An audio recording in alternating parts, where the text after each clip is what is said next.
Bueno, buen día a todos, buen día a todas. Vamos a trabajar hoy en la clase número 4 con la teoría cinético-molecular. Es una teoría muy importante que vamos a ver todo este primer trimestre porque me permite estudiar la materia. ¿Sí? Es una teoría que tiene varios preceptos que ahora les voy a mencionar para poder estudiar y para poder comprender un montón de fenómenos que ocurren en la naturaleza. Van a tener un texto muy cortito que habla sobre esta teoría. Dice que la materia está formada por partículas muy pequeñas y estas partículas están en continuo movimiento. Vamos a trabajar primero en el estado sólido. Supongamos que yo pudiera ver estas partículas que son sumamente pequeñas, que no las puedo ver ni siquiera con un microscopio, pero supongamos que yo me puedo hacer muy chiquitito y ver estas partículas. En el estado sólido vería algo así. Fíjense que las partículas están muy bien ordenadas. Entre estas partículas hay fuerzas de atracción que son invisibles, que no se pueden ver, pero que me permiten básicamente tener este estado de la materia. ¿Por qué las partículas están vibrando y están en posiciones casi fijas? Porque hay fuerzas de atracción muy fuerte entre esta y esta partícula, entre esta y esta, que permiten básicamente que el estado sólido, por ejemplo, mantenga una forma determinada como vimos en la clase anterior, ¿sí? Esta rigidez de la forma está dada porque entre las partículas hay fuerzas de atracción. Fíjense que entre estas partículas hay espacios, ¿sí? Hay espacios vacíos, porque toda la materia está formada por partículas, pero además en el medio de estas partículas hay pequeños espacios vacíos. Si yo fuera el estado líquido, por ejemplo, este programa me permite ir al estado líquido, voy a ir al líquido, esperamos hasta que cargue, y van a ver que en el estado líquido las partículas están un poco más desordenadas. ¿Sí? Ahora cuando aparezca, ahí está. Van a ver que las partículas están más desordenadas y están en continuo movimiento, pero ya no están en posiciones fijas, sino que se mueven, ¿sí? Mantienen, fíjense, la forma del recipiente que lo contienen, pues están todas en el fondo, pero ya tienen movimientos más libres, ¿sí?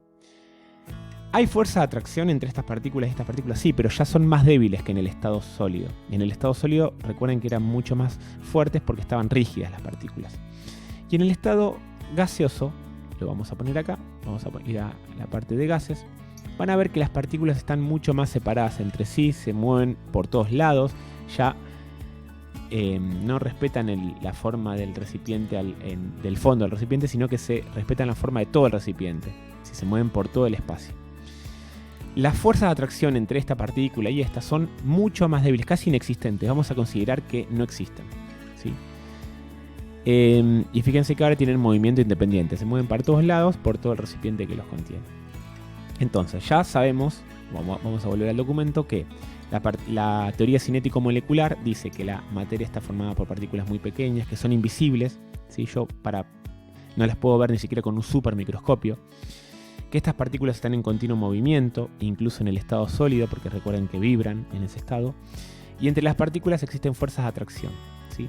¿Cuándo son más fuertes las fuerzas de atracción? Cuando están en el estado sólido. Por eso mantienen esa forma. La voy a mostrar de nuevo para que lo podamos ver de nuevo. En el estado sólido,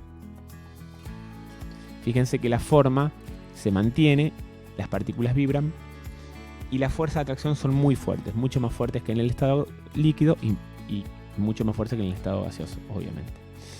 De nuevo.